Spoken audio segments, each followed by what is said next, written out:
Hey Doug, how's it going? You have any update on Hold on, Ricky I and think we have you muted. do you hear me? Oh, yep. Okay. All right, let's try that again. Can you guys hear me now? Good. Yep. All right, sorry about that. I guess Doug, any update on how many players you think are going to be available for your upcoming game? Uh, we actually had 6 today. Uh, no, I mean I don't have anything else. We're still waiting. These new guidelines have made some things tricky. I mean, it was a standard 5 days, but I think they probably had that policy, it seemed like, for about 5 days, and then they adjusted it. And so it's a 10-day span. So after 5 days, you have to, test. Your test has to go the right way after 5 days. And so nobody's testing, doesn't seem like anybody's testing out after 5 days. And so we're on 7 days on some of the kids. But yeah, right. As of today's practice, we were at 6, so we're down 1. We'll see. Yeah, we were talking to Coach Howland about this earlier today, but just how difficult is it, preparing for a game when you kind of have no idea who will and won't be available come Thursday? Yeah, it's not the easiest, for sure, but there's always something to do. And to be honest with you, and again, in terms of just straight preparation, in terms of we want to get this look versus this team, in a 5-on-5 setting, that's virtually impossible.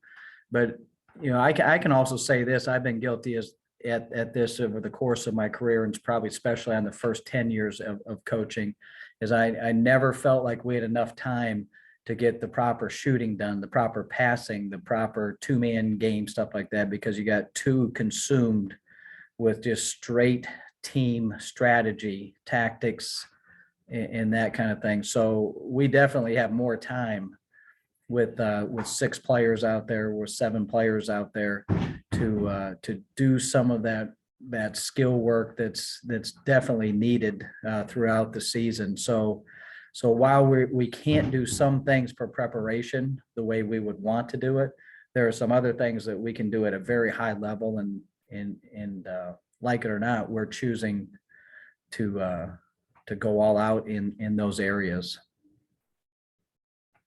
Andy, go ahead. Hey, Doug, with 6 players, I mean, I think the SEC guideline is that 7 like you have to have at least 7 players to play a game or something like that. Does that put Thursday's game kind of in jeopardy at this point, or you're open to play? Hoping to play, we don't know yet. Yeah, seven's the magic number. Is there a certain point of, like, I know this is probably this is speculation at this point, but like, is there a certain time that you need to figure out you can play because you need to travel and everything like that? I mean, is there like a cutoff, like drop dead date on, hey, we either play or we don't? It's a little bit gray. As soon as we know, we try to let everybody else know. So again, you try to wait until the last possible second, of course, but at some point in time, everybody needs to know and move on and make proper adjustments. But in terms of any specific guidelines, no, it's just be responsible to your team and the team you're going to play. I know, this Rakia is obviously such a big part of this offense, but without her for the past couple of games, I mean, the offense has still played at a high level. I mean, what's kind of impressed you just with what you guys been able to do without your leading scorer on the court?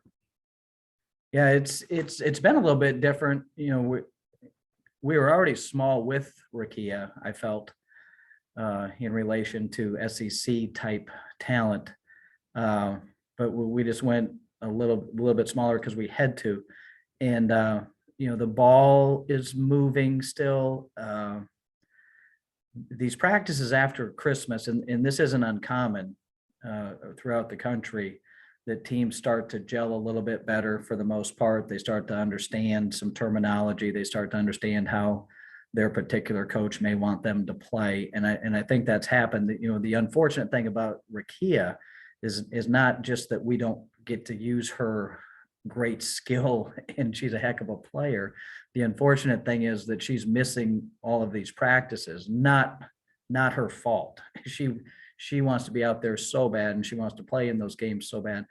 However, these practices, the ball's been moving really well. And the focus of these SEC games on top of us, I think has helped our concentration to the details, our focus on the details. And, and their different players have stepped up and stepped into different roles, and they haven't batted an eye. And I've been really proud of their mental approach to all of this. And I think we've been playing some pretty good basketball for who we are. John, go ahead. Doug, you talked about the other day after the game about, once players start to see a little bit of success, like that helps them. But I mean, you guys have been able to win these games with 7 and 8 players. Do you think part of it's been because it's kind of been like your team's had a chip on its shoulder because it's been so undermanned? And has that been a reason for that success with this limited amount of players? Yeah, I've never really bought into the chip on the shoulder thing. I usually think that chip weighs people down more than it helps them. I think initially, maybe in the first couple minutes of a game, that type of locker room talk is helpful, and then it disappears really fast. I just think they're really competitive kids more than anything else.